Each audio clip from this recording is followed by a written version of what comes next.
avec un S à sport. Logos FM. Bonsoir à tous et bienvenue sur Logos FM pour une nouvelle émission d'Avec un S à Sport, la meilleure émission 100% sport de la région Auvergne-Rhône-Alpes. Bon, ça va mieux en le disant, mais on reste humble quand même. Et ce soir, nous avons l'immense privilège de recevoir Jean-Marc Lermé, vice-président de la Fédération française de rugby et une figure emblématique du rugby français. Salut Jean-Marc. Salut à tous, ravi d'être parmi vous ce soir. Eh bien, un grand merci d'avoir accepté notre invitation en tout cas. Avec plaisir. Louis Genillet, qui lui est supporter de l'Olympique de Marseille, comme Maxime Secalo, ils sont contents parce que Marseille a gagné ce week-end. C'est la Ligue des Champions bientôt. T'as peur d'arbitrage un peu, non ? Qui fâchent, Fabrice. Bonsoir à tous, bonsoir à toutes. Non, on va pas parler des choses qui fâchent. On va rester sur une note légère sur ce bon résultat de ce week-end. Merci. Maxime ? Bah écoute, salut Fabrice, salut Jean-Marc. T'as des nouvelles de Véronique Rabiot ou pas ? Écoute, non, j'ai vu que Adrien Rabiot, sur le plan sportif, ça marchait très bien. Et pour en venir à l'Olympique de Marseille, écoute, hâte d'avoir ce OM Newcastle, avec en plus le retour des supporters anglais dans le parquage. Donc c'est ça vrai. fait bien longtemps qu'on n'a pas vu ça, donc bon, c'est de bon augure pour la suite. En espérant qu'il se tient tranquille. C'est ça. Jean-Marc Lermé, donc vice-président de la Fédération française de rugby. Et puis on va parler un peu de toi pour nos jeunes auditeurs, parce que tu as eu le numéro 7 jaune et bleu pendant des années. Et en troisième ligne, moi j'ai eu le bonheur de voir jouer Jean-Marc et c'était vraiment un très très bon troisième ligne. Tu es né à Montluçon ? Yes, ouais. Et tu as démarré le rugby à Vichy ? Tout à fait. Voilà, je vivais à Ghana. Mes parents étaient profs à Ghana et donc voilà, j'ai eu la chance de croiser comme prof de sport un certain monsieur Body qui était un aficionado de rugby, et quand il a vu que j'avais quelques qualités, il m'a pris par la main, il m'a amené à Vichy pour commencer le rugby. Voilà, ça a été un premier virage. Et tu as tout de suite percé en fait, et donc tu t'es retrouvé après à l'ASM. Donc là j'imagine le changement de club, de préparation, de standing, et donc là c'était parti quoi. Ouais, c'était un changement radical. Alors on gagne un titre avec Vichy de deuxième division sur ma dernière saison 86-87, et la saison d'après j'attaque à Clermont. Alors effectivement c'est une autre dimension, on est dans le grand club avec des structures incroyables, et puis moi en tant que petit rugbyman auvergnat, c'est le club qui me faisait rêver, hein. Je découpais dans les journaux les articles, je découpais la tête des joueurs sur mon petit cahier, et puis du jour au lendemain je me suis retrouvé assis à côté d'eux à jouer avec eux, donc voilà, c'est des grands souvenirs. Ouais, ça motive. Quel joueur t'avait marqué quand t'es arrivé à Clermont comme ça, à 20 ans? Est-ce qu'il y a un joueur qui t'avait marqué? Je sais pas, Henri Bourdillon, peut-être des joueurs comme ça, ou il y en avait, Jean-Pierre Romeu, peut-être? Ouais, alors forcément Romeu, parce qu'en plus c'est lui qui est venu me chercher, mais il avait arrêté de jouer, mais c'était quand même un grand dirigeant de l'époque. Non, il y avait Xavier Verdi qui jouait en troisième ligne, avec Christophe Deslandes à l'époque, et il y a Rodriguez qui est parti l'année où je suis arrivé, mais il a fait une saison, c'est vrai, qui était là, les Pelouse, Marocco, Rison, Dominique Sauzade aussi. Le premier déplacement que j'ai fait, je me suis retrouvé en chambre avec Rison. C'était c'était des moments assez incroyables. Bon, super. On va parler de l'équipe de France, bien sûr, Jean-Marc, parce qu'en tant que vice-président de la Fédération française de rugby, est-ce que l'équipe de France t'a rassuré pendant cette tournée d'automne, ou t'es un petit peu inquiet, ou pas du tout? Tu te dis que ils viennent de mettre 50 points à l'Australie presque, et que c'est bien. En fait,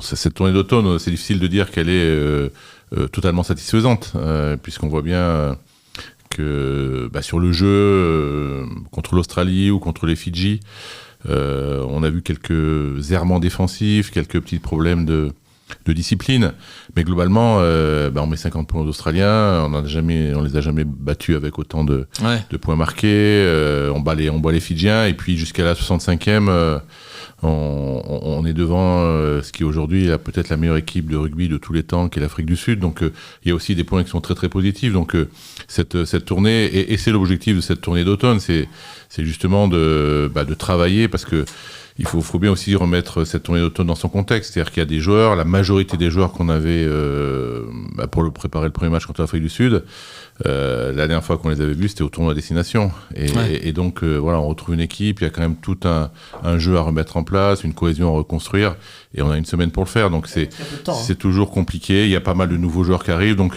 l'objet, c'est vraiment de se retrouver, de recréer les systèmes de jeu, la cohésion, et puis préparer comme il faut le tournoi à destination qui arrive. Une dernière question, après je laisserai la place à mes amis. Est-ce qu'on a tant de retard que ça sur l'Afrique du Sud? Parce que ce match qu'on perd, bon, c'est vrai qu'en deuxième mi-temps, c'était pas physiquement. Moi, je nous ai trouvés fatigués, mais peut-être que je me trompe. Hein. Qu'est-ce que t'en as pensé, toi? Oui, c'est un match qui a été très dur bon, sur l'aspect physique, mais sur d'autres aspects aussi. Aujourd'hui, pour être très clair, je pense qu'on est derrière l'Afrique du Sud. En tout cas, sur cette tournée d'automne, on a été derrière l'Afrique du Sud. Je ne pense pas qu'on soit si loin que ça. On a une problématique, c'est que là on joue déjà la tournée d'automne, rarement on prend la plus grosse équipe sur le premier match. En général, on a toujours un premier match. L'année dernière, ça avait été le Japon pour se préparer, construire l'équipe et en général, on monte en puissance sur la compétition. L'Afrique du Sud, ils sont rassemblés depuis le mois de juillet. Avant de jouer contre nous, ils avaient fait 10 matchs ensemble. Ils avaient eu 7 semaines de préparation, 5 semaines de congé. Ah, c'est énorme. Ça. Et nous, on a une semaine de préparation et les joueurs, ils sortent de 8 à 10 matchs de championnat, enfin 8 matchs de championnat et 2 matchs amicaux pour certains. Donc forcément, on n'est pas dans un état de préparation, de construction physique identique. Donc c'est difficile de comparer le niveau des équipes sur cette tournée d'automne. On a des championnats qui sont tellement décalés. Voilà, il y a le bloc international de l'hémisphère sud. Voilà, eux, ils finissent leur bloc international et nous, on commence juste. Donc, c'est difficile de tirer beaucoup de conclusions sur les niveaux objectifs des équipes au regard de tout ça. Mais en tout cas, sur le match, c'est sûr qu'on a senti que physiquement, ça a été compliqué pour nous que de résister à cette équipe-là, comme ça l'a été pour l'Irlande et comme ça l'a été pour pratiquement toutes les équipes qu'ils ont affrontées sur cette période. J'ai eu la chance, j'ai pu regarder Irlande-Afrique du Sud et franchement, les Irlandais, bon, ils se sont envoyés comme trop des d'ailleurs, chiens. voilà. Ils ont voulu répondre aux défis physiques et sont peut-être allés un peu trop loin. Du coup, ils se sont retrouvés. Ils jouaient à 13 à un moment donné, c'est ça. Ça a été compliqué. Louis ou Max? Bah écoute, Jean-Marc, moi je voulais avoir ton avis sur le poste de troisième ligne que tu connais très bien, qui a énormément évolué depuis justement, sans évidemment de faire offense, mais à l'époque où tu jouais actuellement, on sait qu'il y a aussi un job maintenant qui est très regardé avec le rugby international qui parle des escortes sur des ballons hauts, des choses comme ça, chose qui forcément il y a 15-20 ans de ça n'était pas du tout le cas. Comment toi tu vois cette évolution de poste et aujourd'hui est-ce qu'un troisième ligne pour toi a le même rôle qu'à une autre époque? Dans les grandes lignes, oui. Mais en fait, dans le jeu, le rugby a tellement évolué en termes de densité, en termes de temps de jeu, en termes d'impact, de quantité d'impact, que c'est difficile de comparer. Après, la mission du troisième ligne reste à peu près la même, mais le contexte, l'écosystème du match fait que c'est une dimension au-dessus, hein, très clairement, et c'est très objectif ce que je dis. Voilà, on a des troisième lignes aujourd'hui qui sont des athlètes très accomplis qui doivent à la fois aller vite, doivent porter le ballon, doivent défendre et doivent être des gros porteurs de ballon.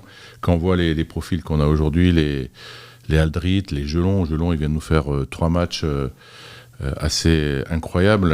Ouais, il est énorme. Voilà, quand je l'ai vu dans les vestiaires après le match hier ou avant-hier, je peux vous dire qu'il est marqué, quoi. C'est des matchs qui laissent énormément de traces.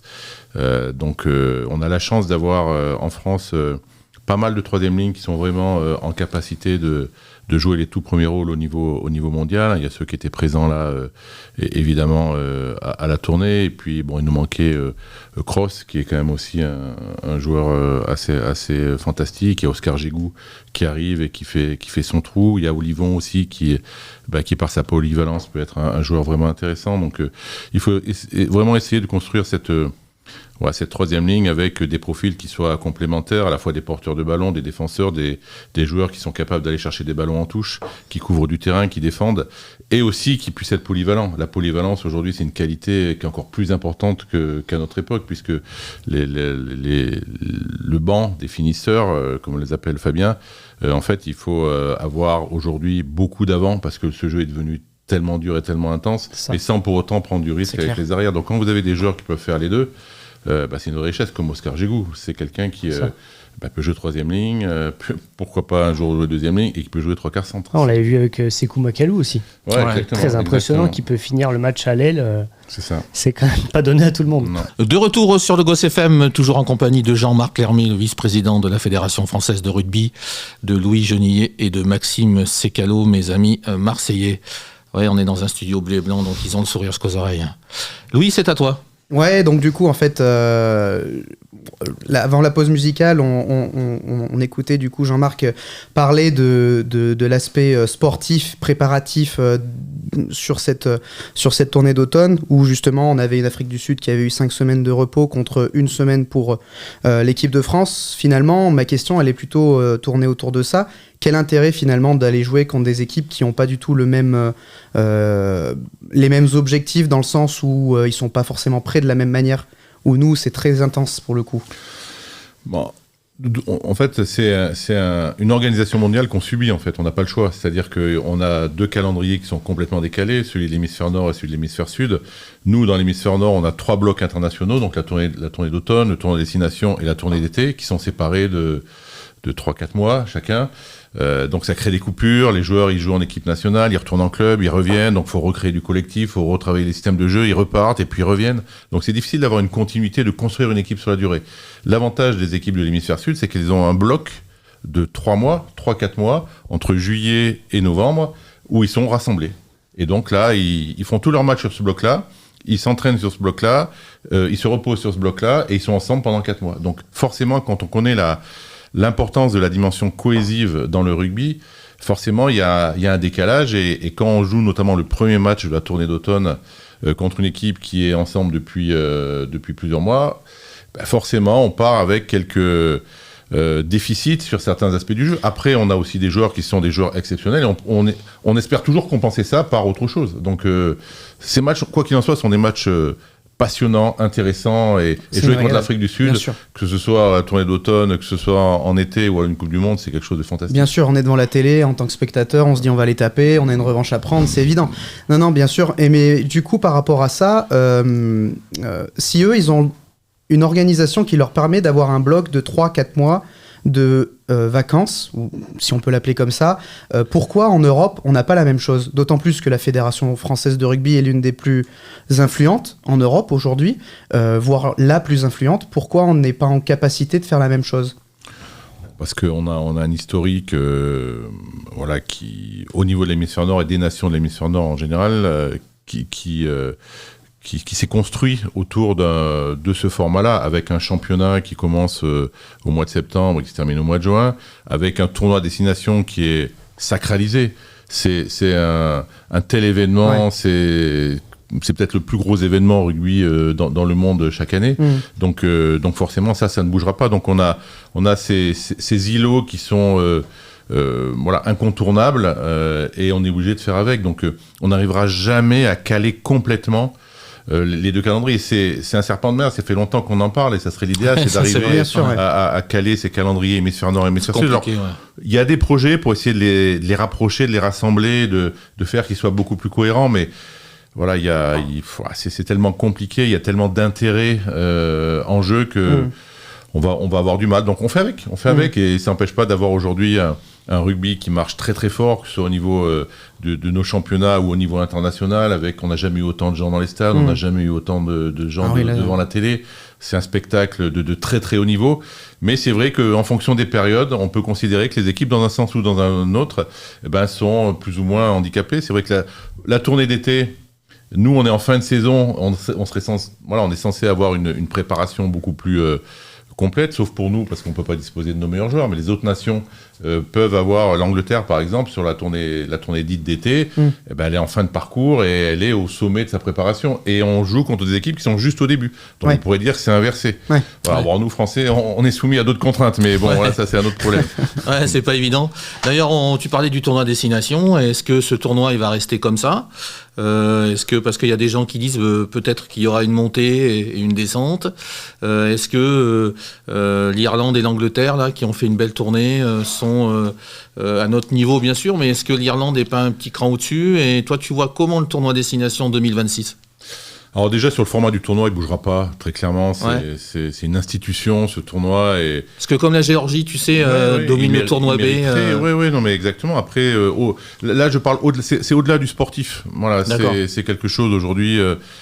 C'est une organisation qui est maîtrisée par ces 6 nations, et ça, on va avoir du mal à la bouger. On a créé une autre compétition qui va permettre des montées et des descentes, la Nations Cup, là, qui se met en place à partir de la saison prochaine et qui va prendre place sur la tournée d'été et la tournée de novembre. Et là, ça va être une compétition où on va avoir 3 divisions et où il y aura des montées, descentes possibles entre les divisions. Donc ça, c'est justement des options qui sont offertes aux nations qu'on appelle nations du tiers 2 pour pouvoir éventuellement intégrer le tiers 1. Mais intégrer le tournoi dans les, je sais pas, dans les 10 ans qui viennent, ça, moi j'y crois pas du tout. Parce que le 7 nations, c'est pas pour demain. Ouais. Non, c'est pas pour demain. Non. Maxime ?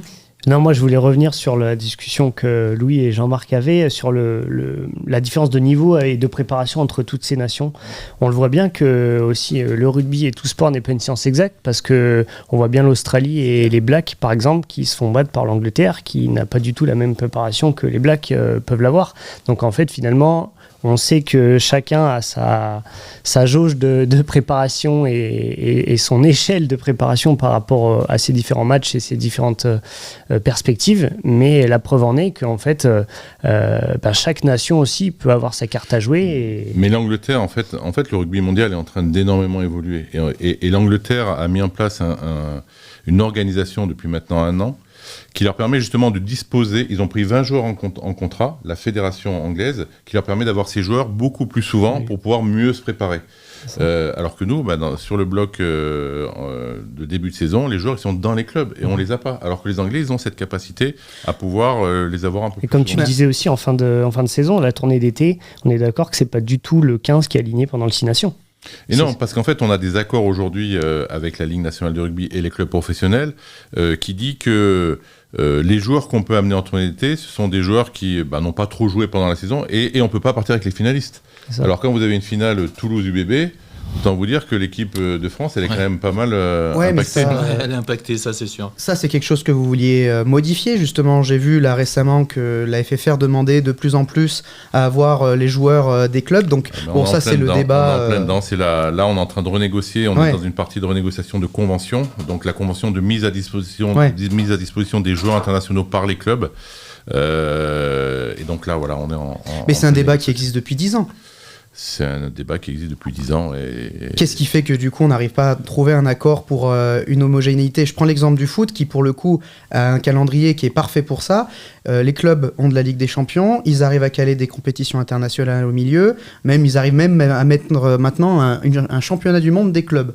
Donc c'est qu'ils ont quand même de la bande passante. Alors je compare pas l'impact physique du foot au rugby parce que ça n'a rien à voir, mais est-ce que notre top 14 n'a peut-être pas trop de clubs finalement pour limiter la quantité de matchs. Ils sont à la limite quand même, je pense, parce que quand là, on voit le PSG, le début de saison du PSG, l'intersaison qu'ils ont eu, je sais pas comment ils font, ils jouent énormément de matchs, donc ils sont quand même arrivés, je pense, à la limite du système. Et puis le foot est un sport qui laisse plus de possibilités de jouer des matchs, de récupération. Il y a moins d'intensité. Et on voit les nombres blessés aussi. Hein. Oui, non, mais parce que Paris Saint-Germain. Mais moi je pense pas. Enfin, Jean-Marc va nous le dire. Je pense pas qu'on puisse comparer le football et le rugby parce que physiquement, le rugby, tu peux pas jouer le samedi et le mercredi, par exemple. Ouais, mais là où je voulais en venir, c'est que quand tu as une trêve internationale pour du foot, il n'y a pas de match de championnat de Ligue 1. Ouais. Alors que c'est le cas aujourd'hui, on le voit, il y a des équipes comme Toulouse, heureusement qu'ils ont un banc gigantesque, ou Bordeaux, parce que sinon... Mais nous, enfin voilà, aujourd'hui, on a le modèle du rugby français organisé autour de 2 moteurs qui sont très puissants, c'est le championnat top 14 et l'équipe de France. La problématique qu'on a aujourd'hui, c'est que ces moteurs, ils sont pas en phase, ils poussent pas dans le même sens. Et que les intérêts sont divergents, on est confronté aujourd'hui, et puis... la problématique, c'est que le top 14 a énormément progressé depuis pas mal d'années. Et qu'il y a 10 ans, il y avait une capacité à faire des rotations par les clubs qui est bien supérieure aujourd'hui. Aujourd'hui, à part cette année qui est un peu particulière, on a 2 équipes qui sont décrochées, mais sinon, les autres années, tous les matchs sont durs, vous ne pouvez pas faire d'impasse, vous avez des... à la dernière journée, on ne sait pas qui va être dans les 4, qui va être dans les 6, qui va descendre, qui va faire le match de barrage. Donc c'est tellement serré aujourd'hui, c'est tellement intense qu'on se retrouve à une situation où on est confronté à une problématique qui est qu'est-ce qu'on fait aujourd'hui pour faire que nos 30, 40 meilleurs joueurs, parce qu'en fait la problématique elle concerne surtout ces joueurs-là. On parle de top 12, de top 14. En fait le problème c'est qu'il n'y a pas trop de matchs pour la 90% des joueurs. il y a trop de matchs pour 10% Pour les des 42 joueurs. qui... Et en fait, c'est pour ces joueurs-là qu'il faut essayer de trouver une solution. Parce que si on passait un top 12, finalement, est-ce que on répondrait à la problématique de ces 10 joueurs-là, mais finalement, les 90% des joueurs, peut-être qu'ils ne joueraient pas assez. Donc, il y a une vraie réflexion à avoir, et c'est vraiment la réflexion qu'on a aujourd'hui en ce moment. De retour sur le Gosse FM, toujours en compagnie de Jean-Marc Lermé, Louis Genillier et Maxime Sécalo. Toujours là. Ouais. Alors, une petite question, donc on en avait parlé déjà avant l'émission. Le middle, bien sûr, le middle, c'est le middle. Eux, ils s'embêtent pas parce qu'ils disent que Montauban et Perpignan sont largués. Donc, le top 12 est né. Qu'est-ce que t'en penses, pardon, Jean-Marc ?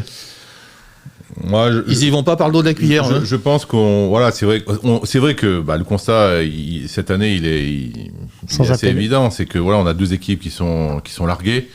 Mais c'est la première fois depuis très longtemps. Ouais. Toutes les années précédentes, jusqu'à la dernière journée, le championnat est très serré. Vannes l'année dernière, mais ils ont fait une saison incroyable. Et Vannes, je pense, a montré qu'il méritait d'être en top 14, autant de par l'équipe, le jeu, que le club, les supporters. Voilà. Ouais. Donc, moi, mon avis personnel, c'est le format. Bon, c'est à discuter avec les clubs, mais pour moi, le top 14, il me gêne pas. Ce qui me gêne, c'est que les 30 joueurs ou 40 joueurs qui sont vraiment sur les 2 tableaux, le tableau international et le tableau club, jouent trop. Voilà. Et en fait, il faut arriver à trouver une solution de gestion de temps de jeu de ces joueurs-là sur la saison, sans pour autant réduire le nombre de matchs. Moi, je suis bien conscient aujourd'hui, et je me mets à la place des clubs, parce que enlever 2 équipes, c'est enlever aussi 2 matchs au Michelin. C'est quand même absolument. Financièrement, pour les partenaires, pour l'écosystème financier du rugby de tous ces clubs-là, c'est très compliqué. Et ils ont des engagements, ils ont des budgets à tenir. Donc les droits télé, choses comme ça qui sont importants. Je pense que les droits télé aussi, Canal+, ils ont moins de matchs la saison, ils paieront moins au prorata, quoi. Donc c'est quand même l'impact business, il est très important. Donc moi, je pense qu'on peut trouver une solution en gardant ce format-là, mais en trouvant un mode de gestion de nos pépites, de nos grands joueurs, ceux qui sont vraiment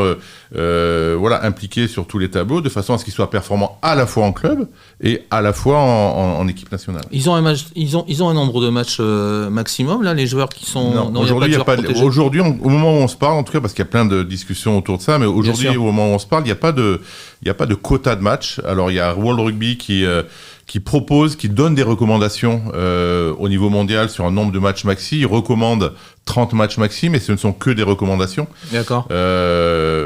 Mais voilà, donc aujourd'hui, en tout cas, c'est ce qu'on appelle le player load, l'approche du player welfare, c'est-à-dire à la fois la performance du joueur, mais aussi sa santé, est au cœur des discussions, et tout passe par le prisme de ça, que ce soit les calendriers, que ce soit le nombre de matchs maxi, les règles de jeu, tout passe par ça aujourd'hui. Max ? Ouais, Jean-Marc, je voulais avoir ton avis, moi, sur justement le rugby moderne, parce que on parle de la sécurité des joueurs, de justement le fait qu'ils font peut-être trop de matchs pour certains. Comment aussi peut-être essayer d'arriver à concilier à la fois sécurité des joueurs, spectacle, puis performance forcément. Est-ce que ça, c'est un triptyque qui peut être compliqué à mettre en place C'est très compliqué, mais moi je pense que c'est vraiment possible. Aujourd'hui, le spectacle, il va passer par des joueurs qui sont en forme, par des joueurs qui, tous les week-ends, qu'ils soient sur un terrain de top 14 ou sur un terrain avec le maillot de l'équipe de France, ils soient au maximum de leur potentiel. Et ça demande forcément de la gestion, parce qu'on voit bien qu'au regard de l'intensité qu'il y a autour de du rugby français de façon générale, les joueurs, c'est pas des surhommes, hein. Ils peuvent pas jouer 35 matchs en étant au top de la forme sur les 35 matchs. Donc moi je pense qu'on arrive aujourd'hui un peu à la croisée des chemins, où on doit trouver des solutions.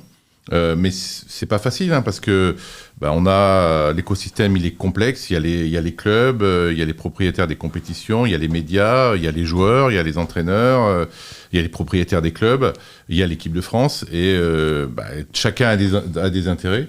Mais ce qui est sûr, c'est qu'aujourd'hui, ce qui doit nous rassembler, je pense, c'est la santé du joueur, et on doit mettre ça en priorité, et avoir et ce qu'il faut, c'est avoir des indicateurs précis. C'est-à-dire, aujourd'hui, on travaille sur des indicateurs qui pourraient justement quantifier le player load, la charge de travail du joueur.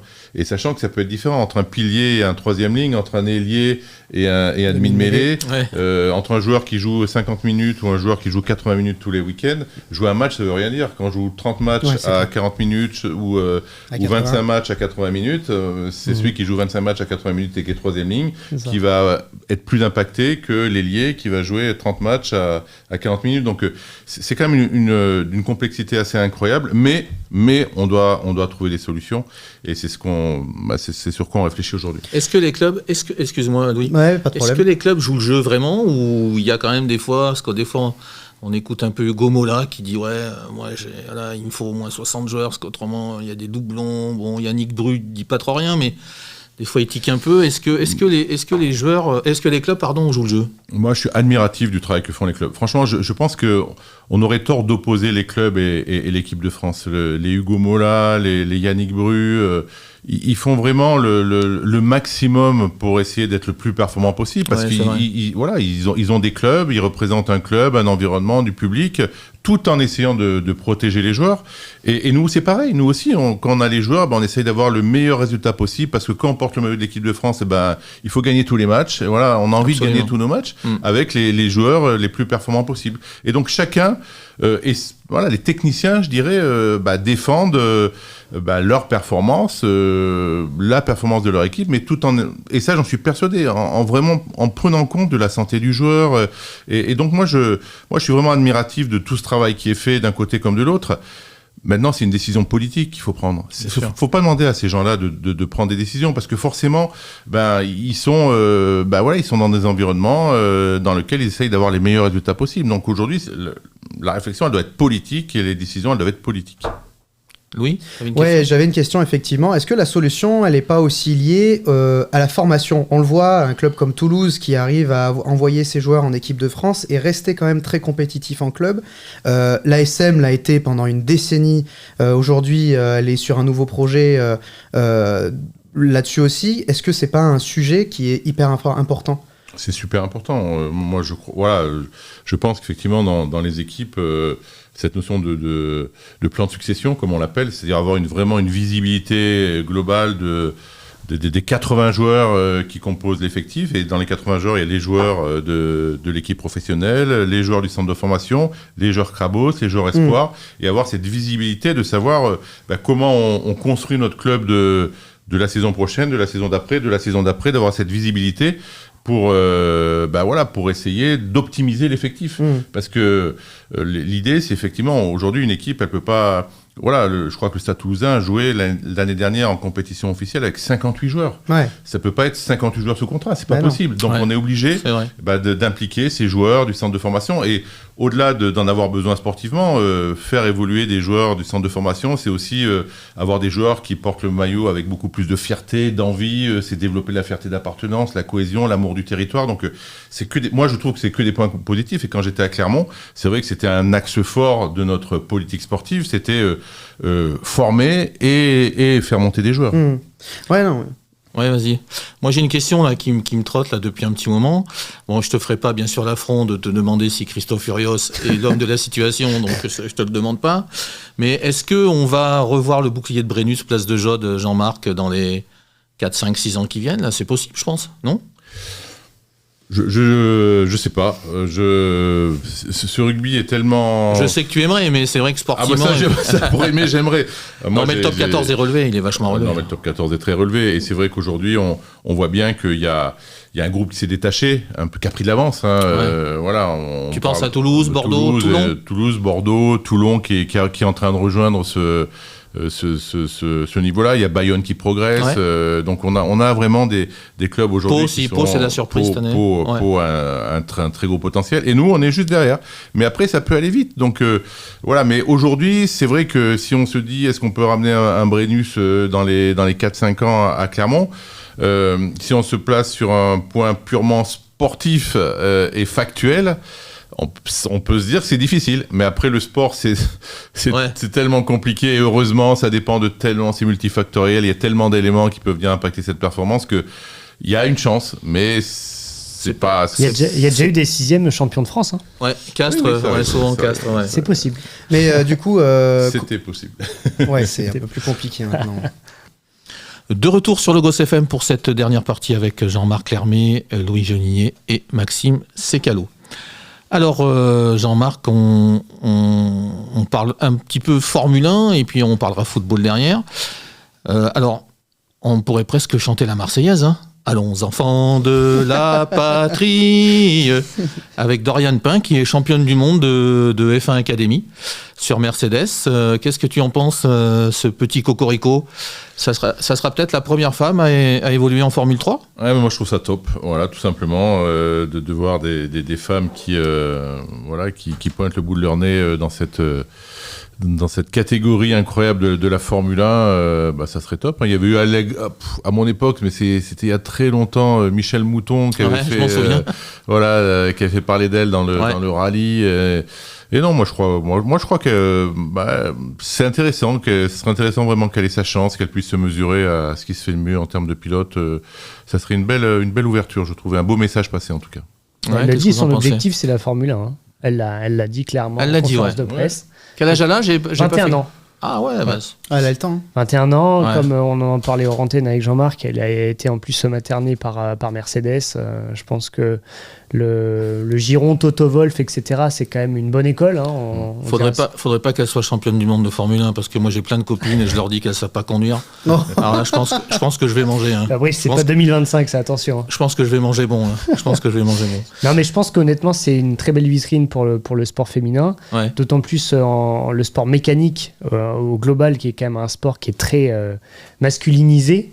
Donc c'est très bien. Et en plus, elle est française. Donc Fabrice, que demande le peuple? Eh ben super, Louis, un petit avis là-dessus ou pas du tout? Non, mais t'es pas obligé. Non, franchement, je rejoins mes deux collègues de la soirée pour. Elle n'est pas féliciter, marseillaise par contre, ça c'est le seul point noir. Mais... Non, mais elle est française avant tout et c'est ça le principal. Et bravo à elle et que je lui souhaite bon vent.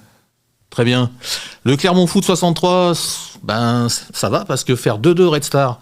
Moi, je les avais vus jouer le Red Star contre Saint-Etienne. Le Red Star, ça joue au ballon. Et puis Clermont, c'est toi qui me l'as dit. Fabrice, tu changes Clermont d'avis menait comme de deux. chemise. Non, La non, semaine mais dernière, Clermont Foot, elle est pas. Non, Aujourd'hui, c'est non, tout mais va attends, bien. laisse-moi finir. Donc, moi, je dis que ça, c'est un peu la cerise sur le gâteau parce que la saison n'est pas terrible quand même. Voilà. C'est un peu la cerise sur le gâteau. Non, mais on est à peu d'accrocher quand même le co-leader, ou je sais plus. Ouais, co-leader ou ils étaient deuxième, le voilà. Red Star. Ouais. Deuxième de Ligue 2. Ouais. Avant le match, tu me dis ça, Fabrice, je te crois pas, tu vois. Ouais. Donc honnêtement, quand tu fais un résultat comme ça à l'extérieur et quand tu sais quand même le mal du Clermont Foot à s'exporter cette saison, Ouais. et même aussi à domicile, Ouais. c'est quand même un très bon résultat, sachant Qu'est-ce- qu'on peut accrocher la victoire, hein, de peu. Hein.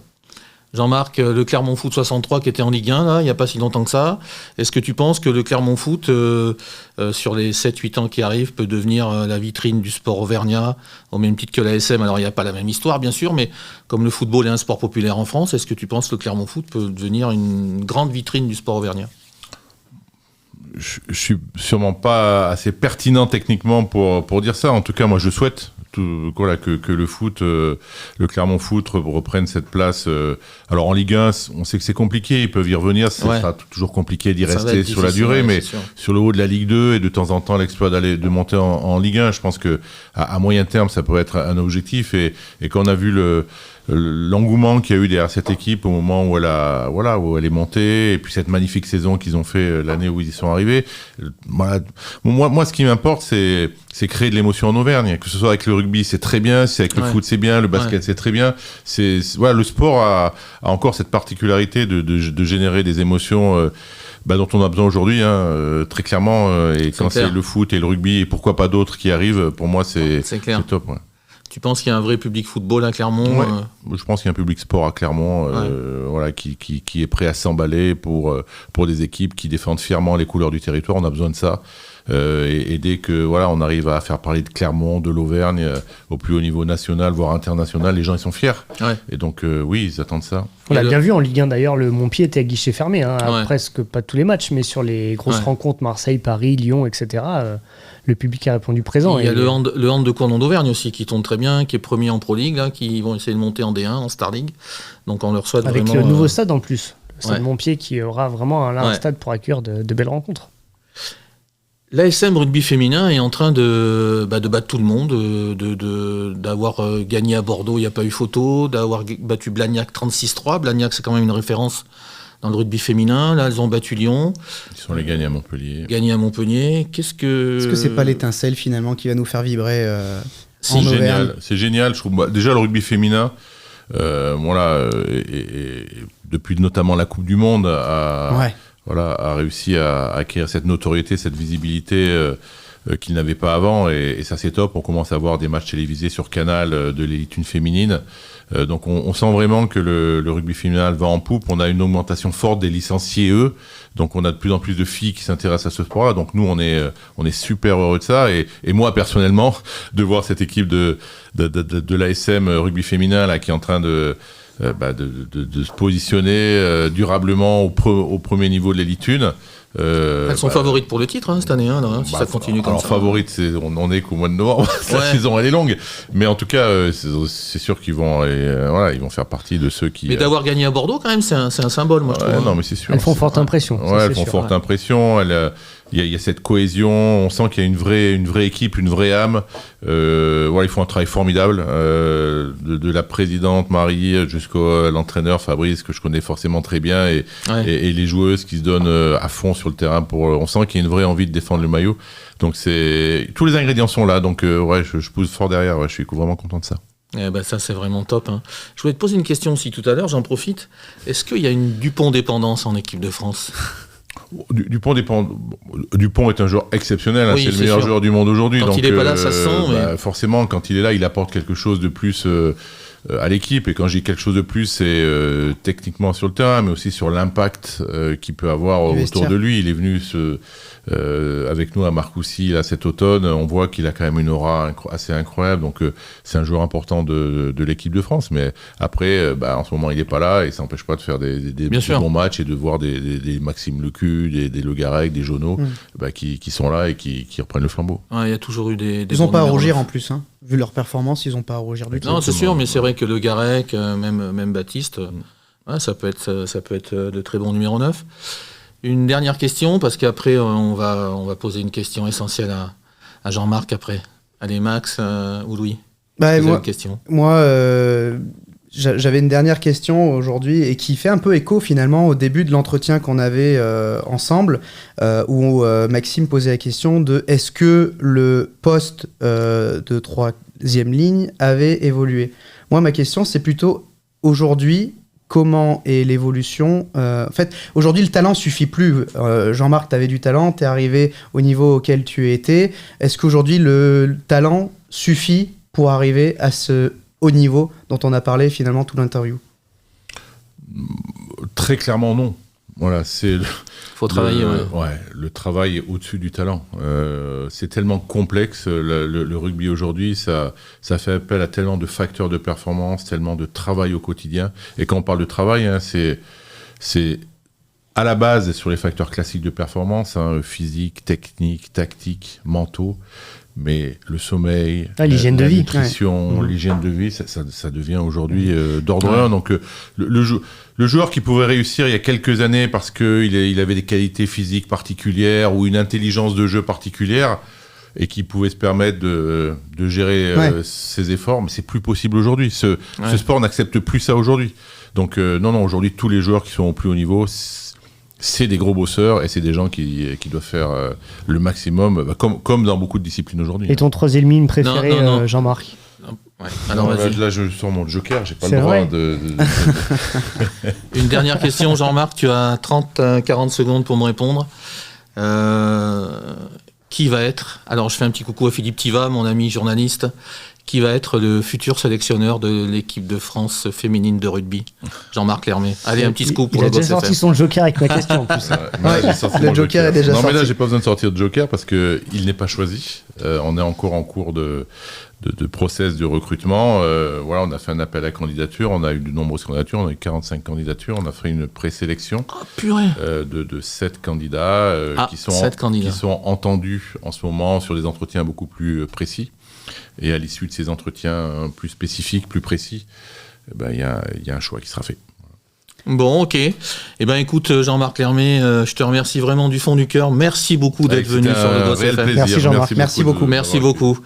Alors n'oubliez pas qu'on peut se retrouver en replay en podcast sur Facebook, sur Spotify parce que Maxime y tient, donc voilà. C'est important, les podcasts. Et puis bien sûr, c'est important, c'est un homme de communication. Et sur notre chaîne YouTube, à bientôt sur le Gosse FM, à mardi prochain, au revoir. Avec un S à sport. Le Gosse